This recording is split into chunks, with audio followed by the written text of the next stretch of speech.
পলাশির প্রান্তরে যখন আমাদের স্বাধীনতার সূর্য স্থাপিত হয়, তখন আমাদের রাষ্ট্রের অধীনে ছিল বাংলা, বিহার, উড়িষ্যা এবং নেপাল, ভুটান সহ এই পাকবনানী অঞ্চল সমূহ।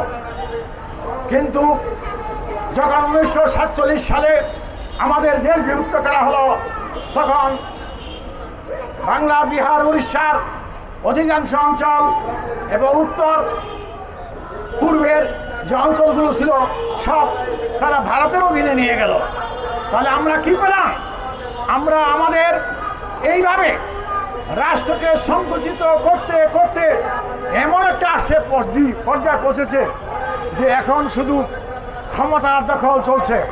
আপনারা জানেন আমাদের জুলাইয়ের বিপ্লবের পর কি দেখলাম? জুলাইয়ের বিপ্লবের পর আমরা কি দেখলাম? একটি দল ভারতে গিয়ে আশ্রয় নিল, দিল্লিতে গিয়ে আশ্রয় নিল, আরেকটি দল আগে থেকেই লন্ডনে বসেছিল।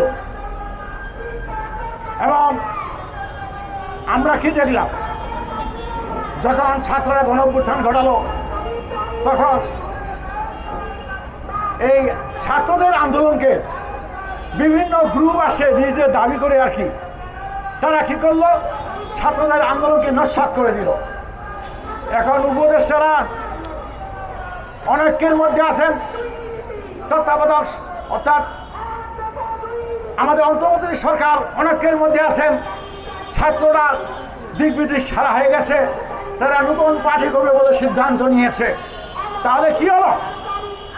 এই স্বাধীনতা আমাদের চলে গেল।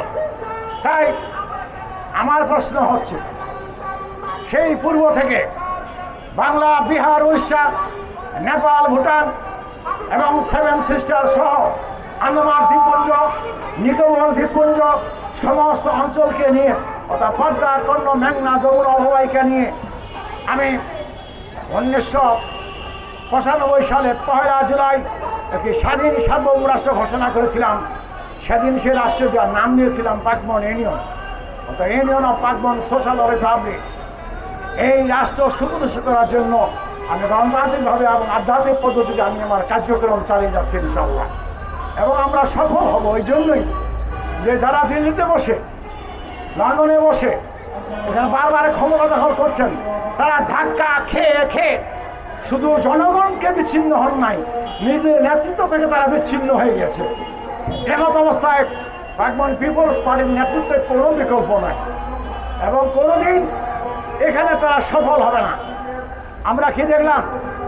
বর্তমান সরকার নিজকে স্বাধীনতা দাবি করে, তো ছাত্রগুলো বলল যে ভারতের সাথে আমাদের বাণিজ্য সম্পর্ক টুটে যাক, ইলিশ মাছ আমরা দিব না ভারতকে। অন্তর্বর্তী সরকার থেকে বলা হলো যে একটি যৌক্তিক কারণে ইলিশ মাছ দেওয়া হবে। ছাত্ররা আন্দোলনে বলল যে বর্তমান রাষ্ট্রপতিকে অপসারণ করতে হবে। তারা বলল যে না, এটা সংবিধানের সংকটে পড়বে, অর্থাৎ তারা ভারতের অধীনেই এখানে নির্বাচন করতে চায়। এখানে স্বাধীনতা শুধু ডঙ্কা শব্দটা ব্যবহার করতে চায়। আমি সুস্পষ্ট ভাষায় বলছি, যে কোনো সময় ছাত্র জনতার মহাঐক্য সৃষ্টি হবে এবং তখন এই যারা ভারতে বসে, লন্ডনে বসে, ওয়াশিংটনে হয়ে, পাকিস্তানের হয়ে আমাদেরকে শোষণ করছে, আমাদের স্বাধীনতার বিরুদ্ধে ষড়যন্ত্র করছে, তারা মূলোৎপাটন হয়ে যাবে ইনশাআল্লাহ। আরেকটি সময় যেন আমরা অপেক্ষা করি, সে খুব সময় কাছে গিয়ে আসতেছে, শীঘ্রই সে গণঅভ্যুত্থান এই দেশেই ঘটবে। তার কারণ আমরা আন্দোলন করতে করতে, রক্ত দিতে দিতে আমরা শেষ হয়ে গেছি। আপনারা জানেন 1971 সালে এবং 1969 সালে গণঅভ্যুত্থানে এদেশে 30 লক্ষ মানুষ শহীদ হয়েছিল।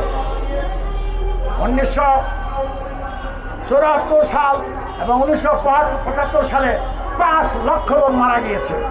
1975 সালের পরে 11 লক্ষ লোক মারা গিয়েছে। এখনও আমাদের মৃত্যু গঙ্গা আমাদের বাঁচতেই আছে। তাই আমরা রক্ত দিতে চাই না, আমরা গণতান্ত্রিকভাবে এবার রাষ্ট্রকে শাসন করব, গণতান্ত্রিকভাবে আমাদের স্বাধীনতা নিব। যেভাবে আপনারা জানেন 1947 সালে তৎকালীন কায়েদ মোহাম্মদ আলী জিন্নাহ এবং ভারতের করমচাঁদ গান্ধী তারা ব্রিটিশকে ভাগতে এখান থেকে বাধ্য করেছিল। ঠিক আমি আমার ভাগবন পিপলস পার্টি একইভাবে যারা বিদেশের মাটিতে বসে ষড়যন্ত্র করছে তাদেরকে এখান থেকে উৎখাত করবো ইনশাআল্লাহ। খুব শীঘ্রই সে দঙ্গা বাজবে। তাই আমি সংগত জনতা এবং আপনাদেরকে বলতে চাই যে আসুন আমরা ভাগবন পিপলস পার্টি পতাকা তুলে সংগত হন এবং দেশের স্বাধীনতাকে সার্বভৌমত্ব রক্ষা করার জন্য ভাগবন পিপলস পার্টি একটি আন্দোলনে ঝাঁপিয়ে পড়বে। আমি আমার বক্তব্য আর দীর্ঘায়িত করবো না, এই বলে আমার বক্তব্য সমাপ্ত করছি। খোলা হবে ভাগবন পিপলস পার্টি জিন্দাবাদ।